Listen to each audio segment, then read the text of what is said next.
Hello, Filip. Would you introduce yourself? What organization do you represent? And what is the goal of your activity?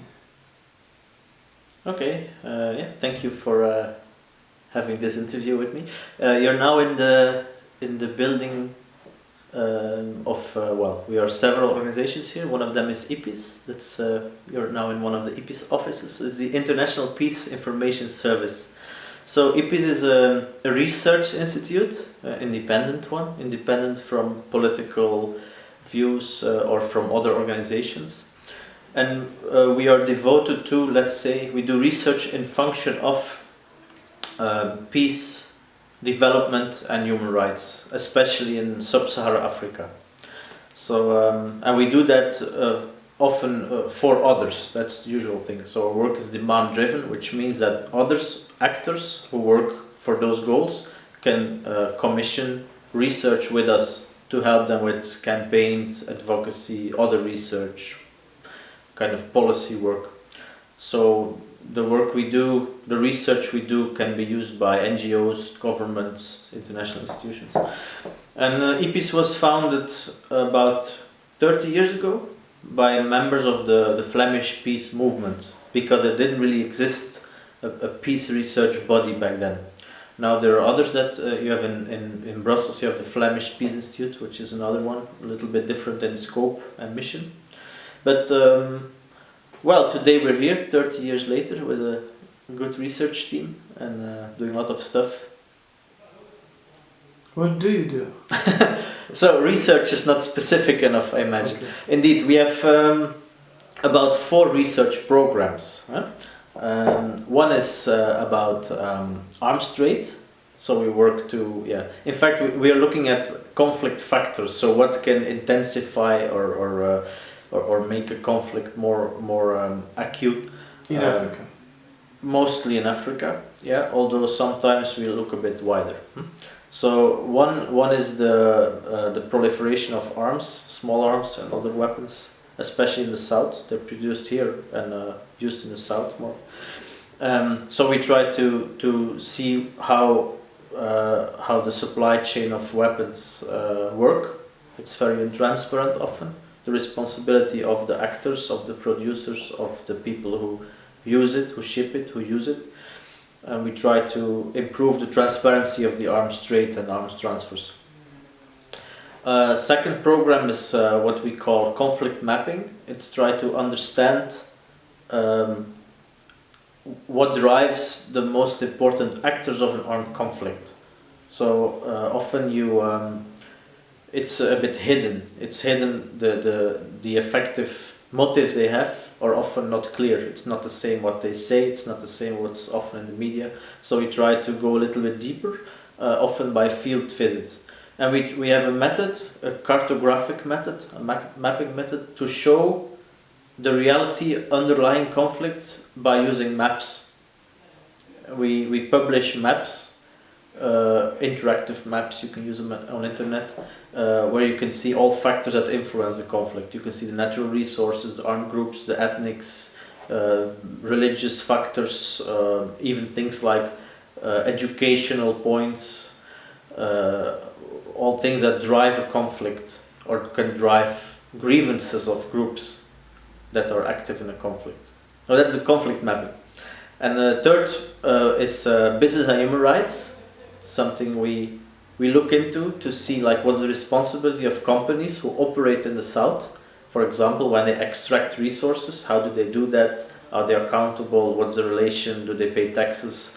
The benefit to the local population, how does it work? And then the fourth program is natural resources, which is in fact coming back in many of the other programs. So we have a particular focus on extraction of natural resources, not only by Western companies, but also by just miners, like in the Great Lakes region. People dig gold, dig minerals, they ends up here often. So we try to establish how that works, if it's transparent. If it doesn't, we try to find out if there's a link with conflict financing, these things. That's the 4 research programs we work on, and a 5th one we would call capacity enhancement. We try to bring the knowledge back to people in the south, to partners, to local NGOs. We work with them because it's a bit strange if you work about sub-Saharan Africa just from here remotely. No, we have to take into account the perspectives of the people there. So in the first place, the local NGOs, but also local governments. So a lot of our work does also entail this capacity enhancement. Of course, because they are a resource of information for you. For us, yes, that's one way, and the other way is that we can help them to build up their own capacity to do it themselves, obviously. And they already do that, but it's often helpful for them to have an NGO in the north supporting that and helping them, for example, when they publish something, to do it together with us, for example, so it has a bigger outreach over here. But a lot of debates about development here, the local perspective is not always enough taken into account. So it's good to work closely with local partners. Absolutely. How do you support them, especially local governments? In terms of governments, obviously depends from government to government.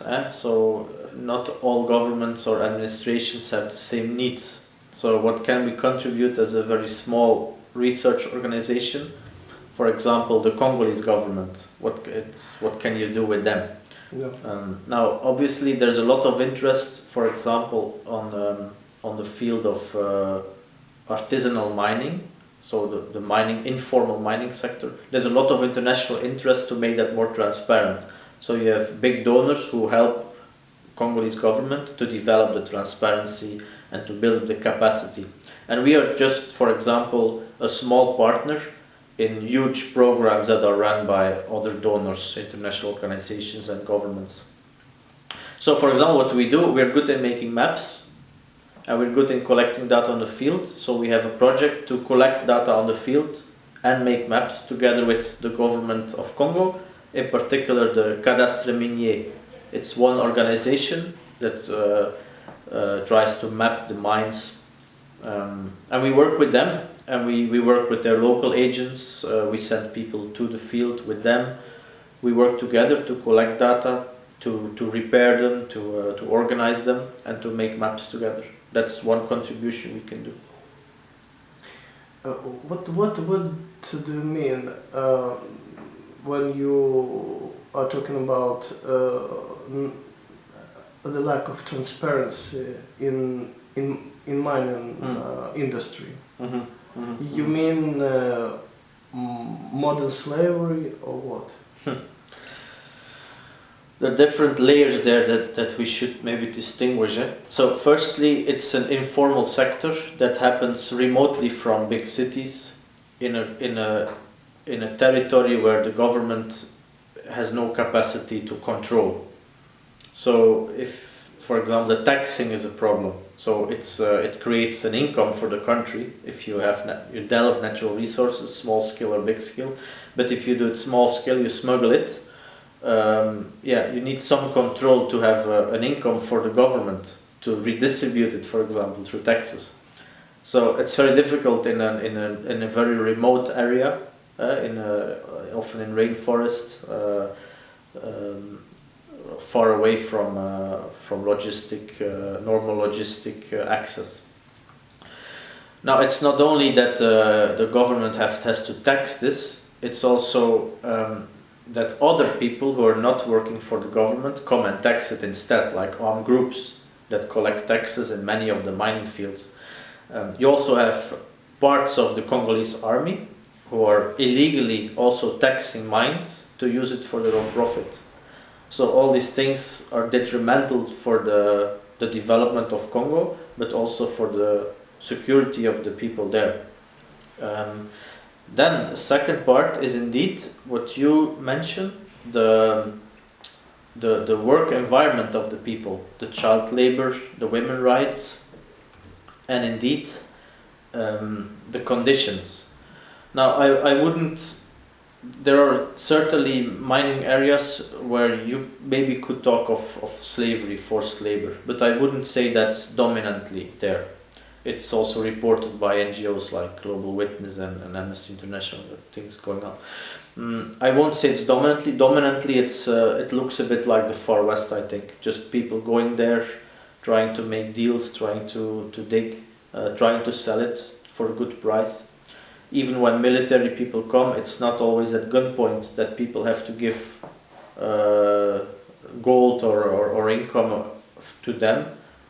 Often it's just an informal system, and I think it's not okay, because if the system is used to make parties who are bad for the development stronger, then it's wrong, so we have to break that system.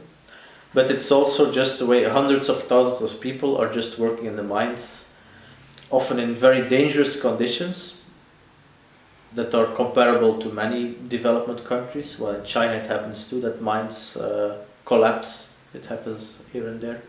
That's another thing than the security. So it's two different things. I think the work conditions in those artisanal mines are very dangerous, very bad. That's less easy, well, not so easy to improve fastly, obviously.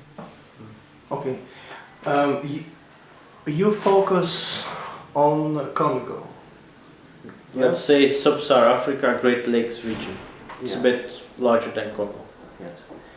But have you ever been to Congo? Only once. So how did you find Congo, and what is your impressions?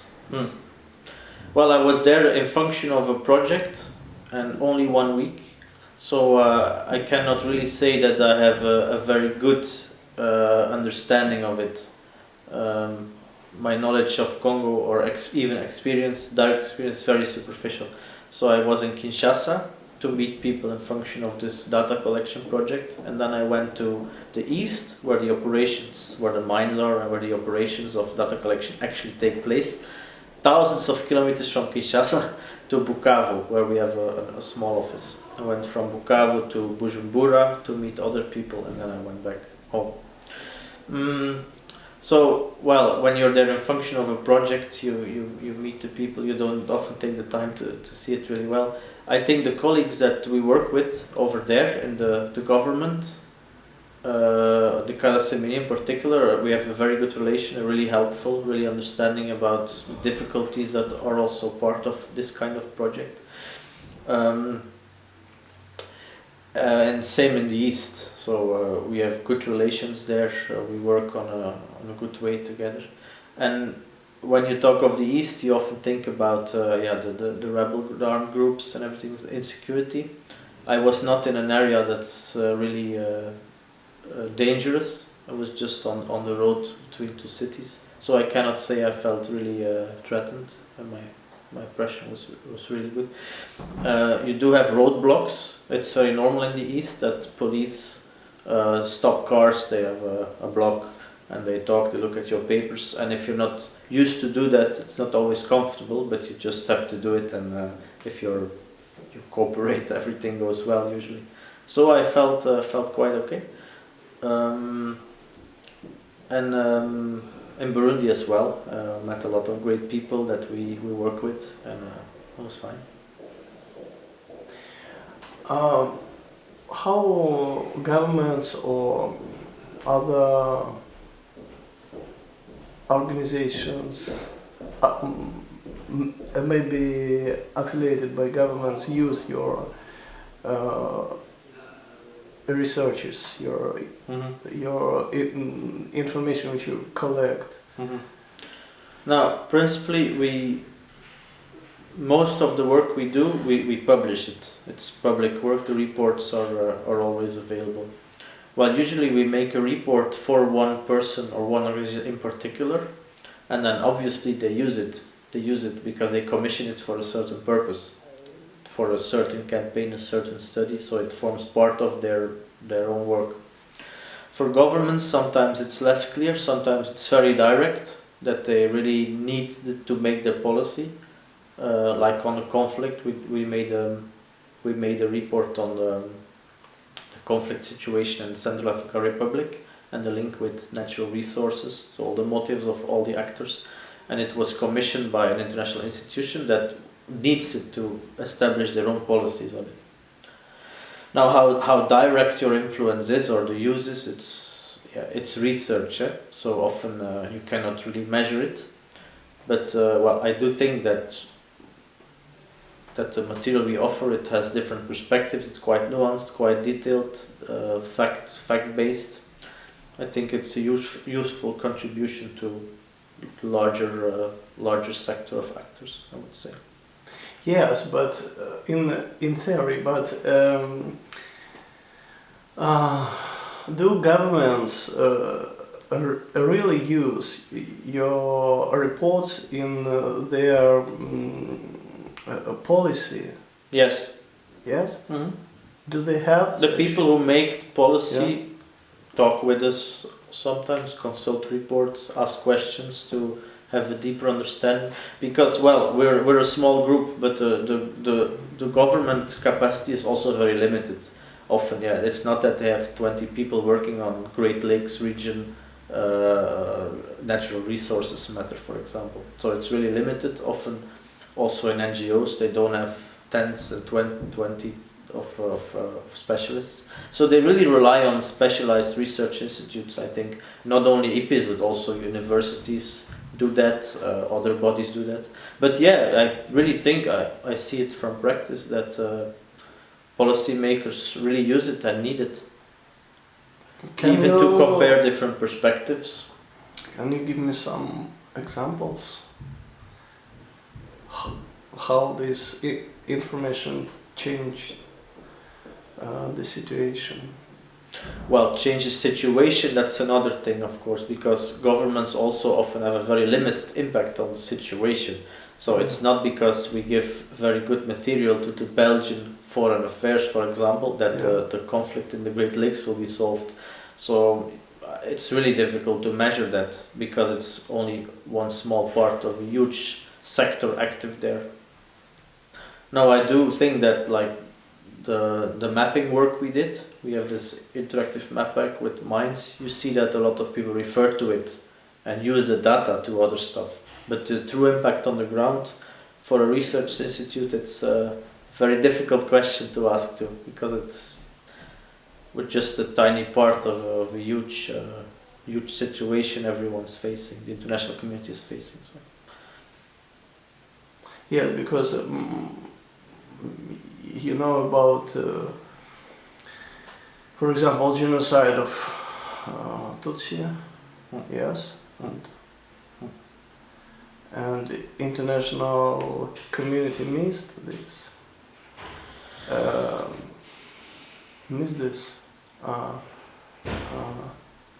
Genocide, massacre. So. Well, I'm not sure it was a lack of research there that contributed to that.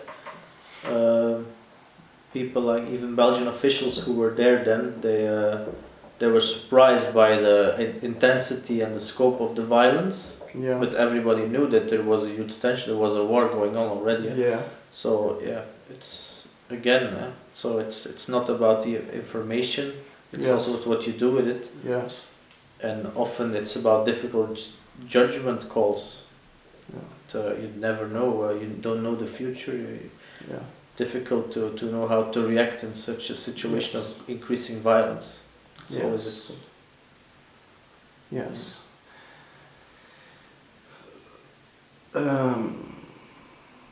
So it's difficult, really difficult to have information, but do not know how to change circumstances, how to influence government, people, and obviously, but I think everyone has its own role, and you see the huge challenges that the international community and even the world faces today. I mean, every actor has a very limited impact even the UN has a limited impact. The huge forces that are playing.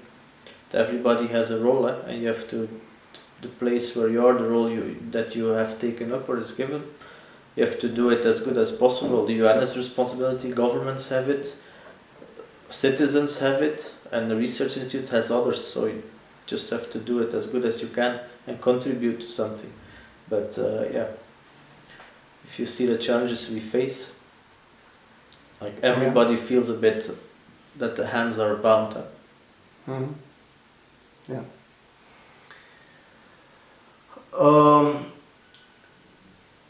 Can you tell me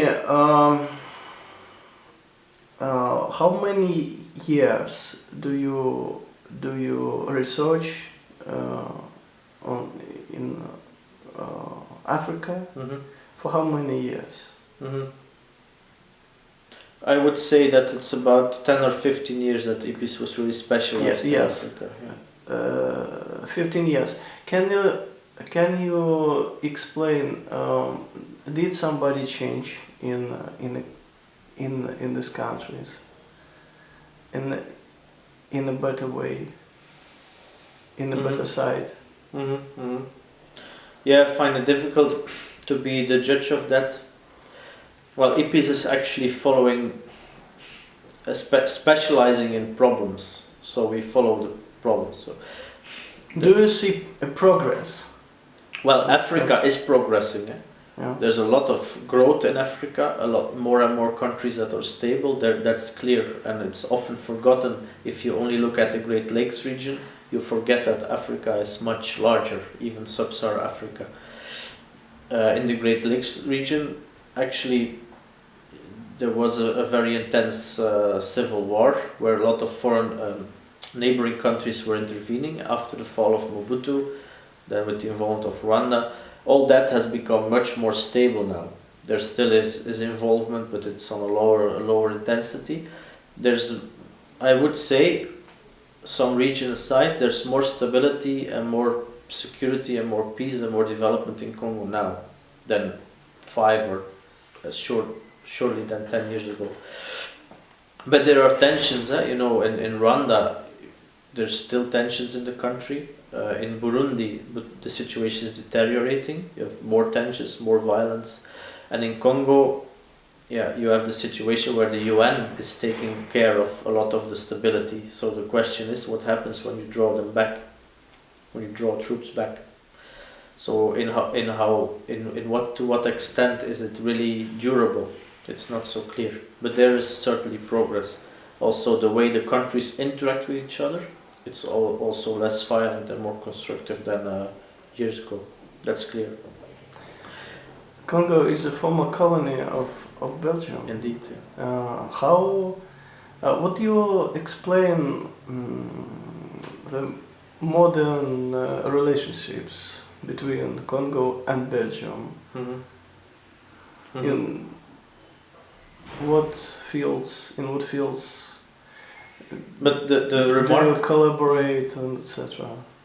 Well, there is a historic tie, and both countries are very aware of it. Also, the populations. We have a natural interest in Congo, and people in Congo consider us still as the former colonizers, but not always negative way. They call us les oncles, the uncles, the Congolese people.